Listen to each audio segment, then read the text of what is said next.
ponto 6, câmbio e bancos de couro seriam detalhes de um carro. Mas um mecânico decidiu levar tudo isso para uma moto que ele acaba de fazer dentro da própria oficina. Aperta daqui, mexe dali e a habilidade deste mecânico faz surgir uma motocicleta.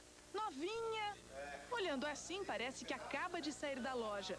Mas tudo isso saiu mesmo da imaginação de Miguel, mecânico desde os 12 anos. Eu sempre tive motocicleta grande, né? E a minha vontade era de andar, viajar com uma motocicleta que eu mesmo tivesse construído, né? Júpiter, a moto, custou R$6.000 e já foi aprovada pelo Inmetro.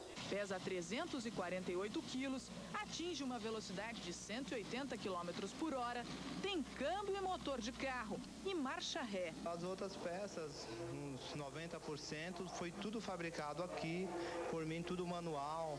Nestes 9 meses de trabalho, o Miguel pensou muitas vezes em parar de produzir a moto. Tamanha era a dificuldade para ele encontrar as peças e muitas vezes até para produzi-las. Agora, com a moto pronta, ele não quer que este aqui seja o único exemplar, não. Ele quer comercializar a Júpiter. E não vai demorar muito se depender da fama de inventor que ele carrega.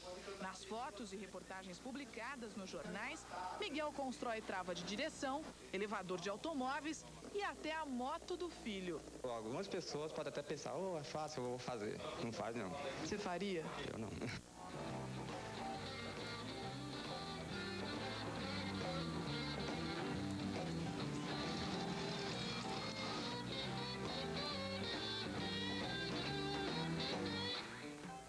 O Jornal São Paulo